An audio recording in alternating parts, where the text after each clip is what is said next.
Una gran prova de freestyle marcava l'edició 2016 del Laax Open a Suïssa amb una prova de slopestyle i una altra de halfpipe.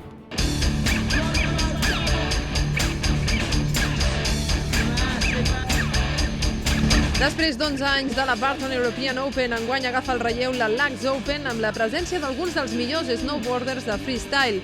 Més de 2 dies de finals en slopestyle i halfpipe, amb un total de $500.000 en joc, el premi més gran en la història d'aquest esport.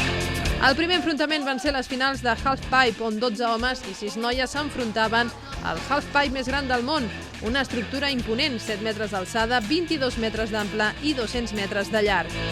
Ariel Gold va estar totalment a l'altura del seu nom.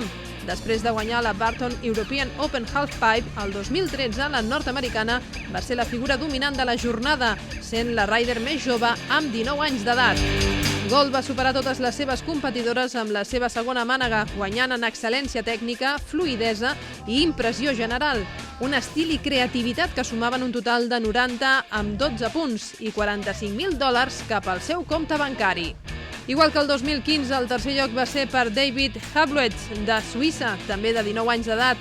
Va deixar el millor per al final, aconseguint altures impressionants i mostrant transicions netes, tot amb molt bon estil en el mig tub en el qual ha crescut des de petit. El segon graó del podi també va ser per un rider suís. Patrick Burgener va posar el llistó molt alt ja en la primera cursa, anotant un total de 88,87 punts.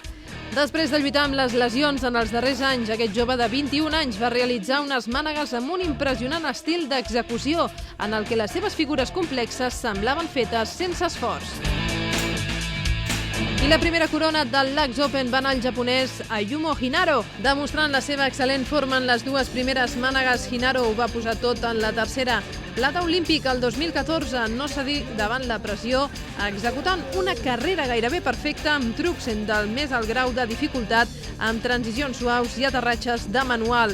El japonès va anotar una puntuació de 91 amb 37, amb la millor puntuació al salt més alt del dia i també la millor per la impressió general. Després del seu segon lloc el 2015, Ayumu Hinaro va assegurar una important victòria en la seva carrera i un bonic premi de $75.000 per a aquest jove japonès de 17 anys.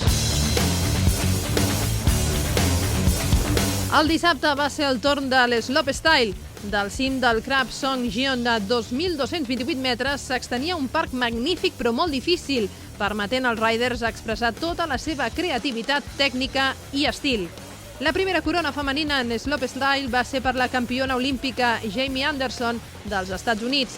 Després d'haver guanyat més competicions de slopestyle que qualsevol altra dona en la història d'aquest esport, Anderson va superar totes les seves rivals un cop més.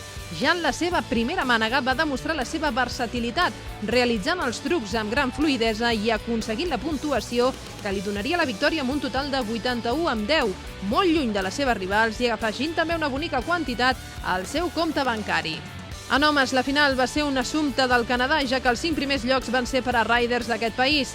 El 5 vegades medallista als X Games, Sebastian Tutten, va ocupar el tercer lloc amb una carrera molt neta a la primera ronda.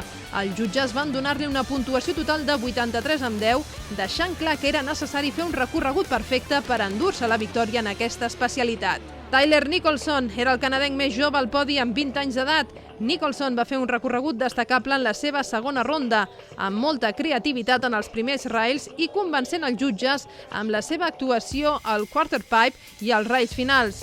Tyler Nicholson estava molt feliç el dissabte, no només perquè va aconseguir una de les seves millors curses fins ara, sinó també per l'èxit de la seva nòvia, Jamie Anderson, en la mateixa disciplina. El primer campió del Laax Open en slopestyle va ser Mark McMorris. Per al 10 vegades medallista als X Games, les dues primeres curses no van anar gaire bé. No aconseguia obtenir la velocitat correcta i lluitava amb les figures que volia aconseguir. Però a la tercera mànega es va recompondre, demostrant que és un dels riders a tenir molt en compte, fent un recorregut que ratllava la perfecció, amb un altíssim grau de dificultat en cada una de les seves figures, que li va valdre l'altíssima puntuació final de 91 amb 40 i un premi en metàl·lic de $75.000 per a aquest canadenc de 22 anys.